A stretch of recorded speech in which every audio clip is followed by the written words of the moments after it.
Hey guys, this is me, Michael.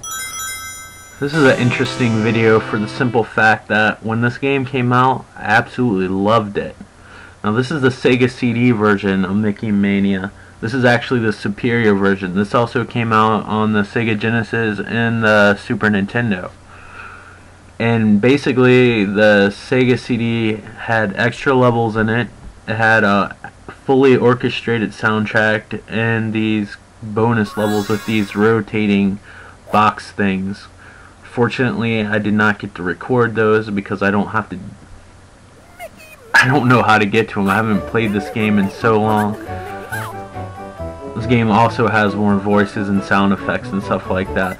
Now this is an interesting game because it's not a bad game. I loved this game when it came out, and when it came out it got really good reviews. Now the thing that's questionable about this game is it's ridiculously hard. Like, this game's, I guess the crowd is supposed to appeal to everybody, but just the first two levels are so hard, and that makes me wonder, like, back in the day, I guess I put up with like frustrating games a lot easier, I guess, because now I was actually getting frustrated playing this. This game's super hard, and I remember dying a lot on this, but I got super far in the game and it was just dying over again and playing the same thing over again, and I guess it was more forgivable back then. Now if a game was like that, I don't think people are forgiving. They give it a low score. But beside that, the game's still super fun. Unfortunately, I did not have enough time to make a video of me getting farther because I would die 50 million times to get there. Now, the animation and stuff like this in this game, especially for a 16-bit title, is absolutely fantastic. This looks just like the Steamboat Willie cartoon, and that's a pretty huge feat. It's also cool, this game, basically all the levels in this game are based on old Mickey Mouse cartoons. And I love the squiggly lines of the cables up there. I'm actually a pretty big fan of like old cartoons, like old black and white cartoons where everything's animated, and it captures that feeling pretty well. Unfortunately, as you can see, there's a lot of platforming, jumping, a lot of enemies, and this is just like the first level, and that's not an arcade game. It's not like it's trying to get quarters out of you. I think this is ridiculous how hard this is, but this is pretty common for the 16-bit era. It's still a good game. You just have to have a lot of patience, or maybe you're a really good game player. I've never claimed to be a professional, and you can get through this without any trouble. I did not change the difficulty settings or anything like this, so I can't tell you how easy is if there's an easy option. I should have looked, but unfortunately I didn't when I was recording this.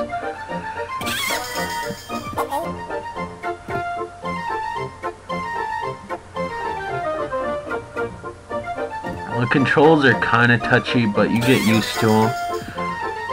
Obviously you can see my platforming isn't the best right now. You really need to use those projectiles to get anywhere in this game, I quickly found out.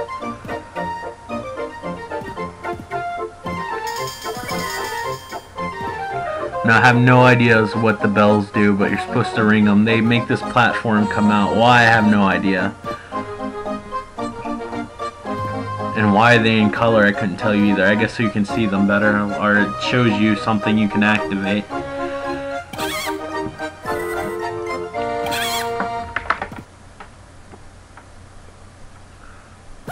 You can see the game is slowly transferring into color. I guess they felt people were gonna get sick of like a black and white level, because you know how closed-minded us gamers are.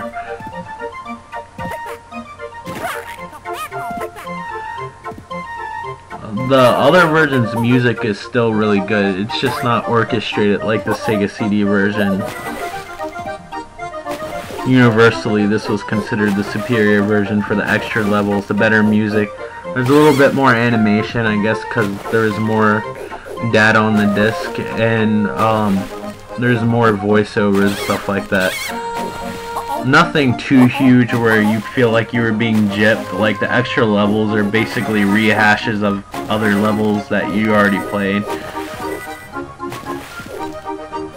I think most of the levels actually take place in the haunted castle part. But any version of this game, like, you're not missing out. It's basically the same stuff. And the orchestrated music sounds really good, but like, I would say it's not horribly different. Obviously the Super Nintendo is gonna have the better sound. Ironically, I heard the Sega Genesis version had slightly better graphics. Now, I don't know about the color part. Like, I think the Super Nintendo had more color, but the Sega Genesis had like a more natural animated look. Now, that's something that I never really noticed playing the different versions, but I have read it from other people. Also, I think the Super Nintendo is missing a few levels, but when I say levels, like that they're missing, just like the Sega CD version versus the regular console versions, they're like extra levels of levels that are already in the game. So the levels that are missing are basically reiterations of the same level. Like I said, this game's kind of tough. It's already like the first level, I'm already dying. So yeah, any version you get, obviously it's a better version, but you're not missing out. Plus, it's super hard to find a working Sega CD. That system's so finicky, it's not even funny. I love the system as like the games that came out for it, beside the full motion video games, but that system, it just did not last very long. Like, it would break after a short amount of time, and it would scratch up your disc pretty easy. There's a CDX version of the Sega CD that was a Sega Genesis and the CD combined into one system that you actually bought, where it's all built together.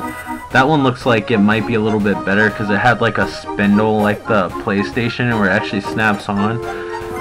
And maybe the first Sega CD, I don't know. I never had that one. I had the Model 2 Sega CD, and that one was kind of crappy because there's like this plastic thing that spin, but there was nothing to actually hold the CD still, so the CD could spin and scratch itself because there's no friction in the middle. Like, gravity was the only thing that was holding the CD down the spin. So yeah, it would scratch up your disc pretty easy, which kind of happened to my Snatcher disc, which devastated me, because it took me forever to get that thing working again. It scratched it up, which is a shame because that disc is worth so much money. But like I said, I would never sell it. Like, that game means too much to me. Alright, this is the second world, and look how ridiculously difficult it is. It's unnecessary, but it's still a good game. It's just, you have to have a lot of patience, and there's a lot of trial and error in this, at least with me. But I remember struggling as a kid, but once I got the hang of it, I remembered everything was. Like, I got pretty far in this game. I think I actually got to the last boss. I don't think I beat it.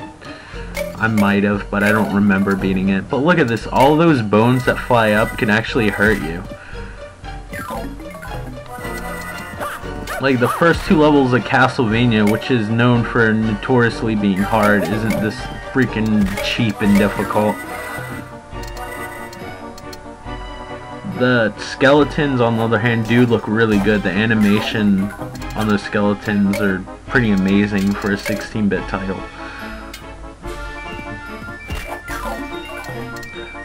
There might have been, I think there was actually 32-bit versions released of this game, maybe on the Saturn and PlayStation, but I don't think they ever came out here. So I can't really comment on those versions.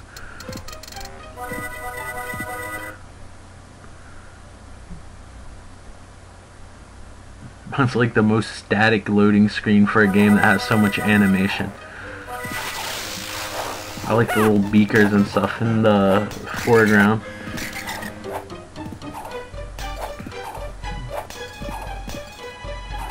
I'm the worst shot at throwing balls. I don't even know what they are. They look like marbles or something. I don't know. Look at this oven and a spider at the same time, and this is level 2.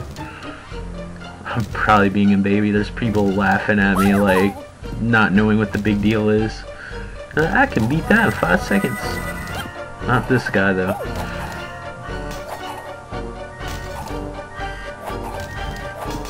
Everything in this game is instant death.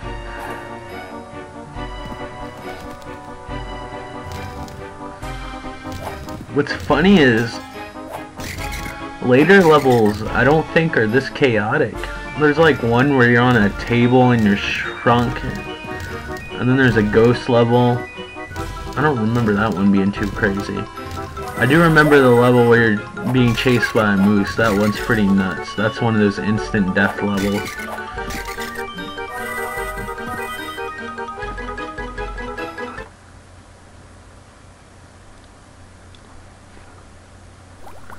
Speaking of instant death levels, this part looks cool, but it's so cheap.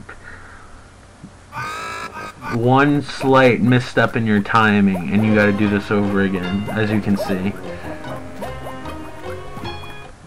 Like I said, there's a lot of trial and error in this game, and this is a perfect example of it. Unless you have crazy reflexes and you're like that kid from The Wizard, more power to you.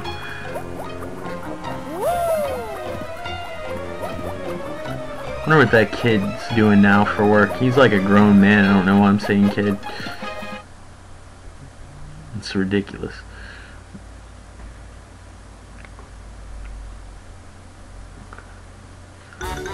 Now, I can't tell you if I actually passed the level somehow, or is this just making me go back, but it looks like this is making me go back to the beginning, which is kind of dumb.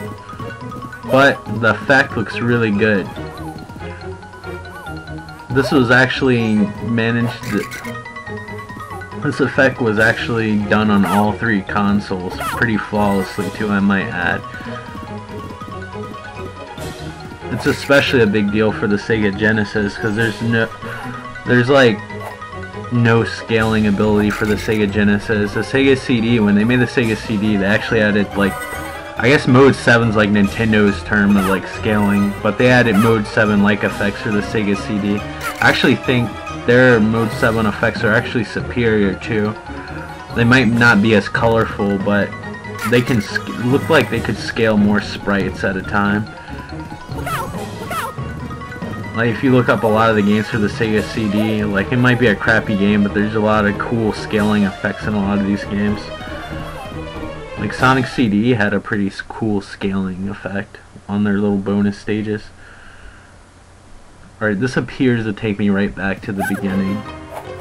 But these levels are kind of similar, so I can't tell you 100%.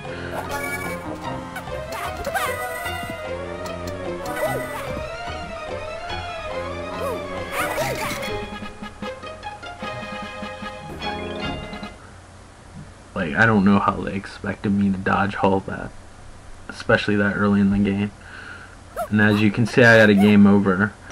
But anyway, this is Mickey Mania. Unfortunately, Mickey, I am going to quit. It's a pretty difficult game. I think if you played it enough, like, you'd get the hang of it and get further into the game. But it's definitely, at least for me, a trial and error game. If you're able to get it on any of the 3 systems mentioned, like, each one is a good version. Like, you're not missing out if you get one or the other, really, because the extra levels that are missing aren't really anything to write home about. The rehashes of basically the same levels. But anyway, yeah, try it out, see if you like it. It's a really cool game, especially if you like Disney and like old Mickey Mouse cartoons. But anyway, if you like this video, subscribe. And if you already subscribed, thanks for subscribing. And as always, guys, thanks for watching, and I'll see you guys next time. Alright, thank you. Take care. Bye.